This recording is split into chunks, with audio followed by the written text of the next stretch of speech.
வணக்கம் friends, welcome to higher arch roof.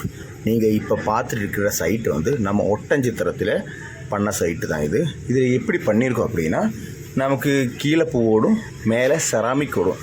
அதாவது ceramic ஓடில் எலபானா அப்படிங்கிற ஒரு பேட்டர்ன் தான் நம்ம இங்கே யூஸ் பண்ணியிருக்கோம். ஸோ சிங்கிள் பர்லிங் தான் யூஸ் பண்ணியிருக்கோம். ஸோ நமக்கு சிங்கிள் பர்லிங் யூஸ் பண்ணுறதுக்காக 2 பைப் பர்லிங் பைப் எல்லாம் போட்டு நம்ம 35 டிகிரி, அதாவது மினிமம் ரூஃபோட ஸ்லோப் வந்து 35 டிகிரி இருக்கும். ஸோ அதனால் 35 டிகிரி யூஸ் பண்ணி தான் நம்ம பண்ணியிருக்கோம். 4க்கு 2 ட்ரெஸ் பைப் எல்லாம் போட்டு பண்ணியிருக்கோம்.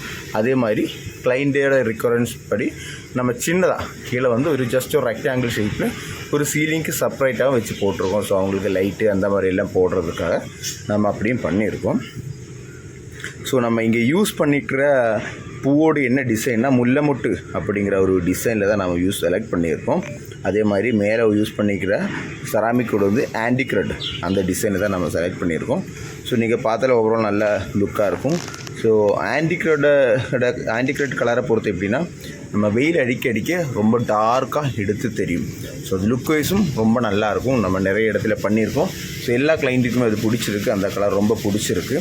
இந்த கிளைண்ட் அந்த கலர் தான் செலக்ட் பண்ணியிருக்காங்க. ஸோ இங்கேயும் நம்ம அதே டிசைன் தான் யூஸ் பண்ணியிருக்கோம். ஸோ பார்த்துக்கோங்க, நம்மளோட ராஃப்டர்ஸ் வந்து 4 அடி டிஸ்டன்ஸில் போட்டிருக்கோம். இது அதோட அவுட்டர் லுக்கு. கொஞ்சம் மேலே வேலை பண்ணதுனால கொஞ்சம் டஸ்ட்டு இதெல்லாம் இருக்கும். ஒரு மழை பெஞ்சிச்சுன்னா அந்த டஸ்ட்டு ஃபுல்லாகவே ரிமூவ் ஆகிடும். ஸோ பார்க்கறதுக்கு ரொம்ப நீட்டாக சூப்பராக இருக்கும். ஸோ ரிட்ஜ் எல்லாமே நம்ம ஸ்க்ரூ வச்சு டைட் பண்ணியிருக்கோம். ஸோ இதே மாதிரி உங்களுக்கும் பண்ணோம், தாராளமாக எங்களை காண்டாக்ட் பண்ணிக்கலாம். நாங்கள் தமிழ்நாடு ஃபுல்லாக வந்து பண்ணியிருக்கோம் ஃப்ரெண்ட்ஸ். ஓகே.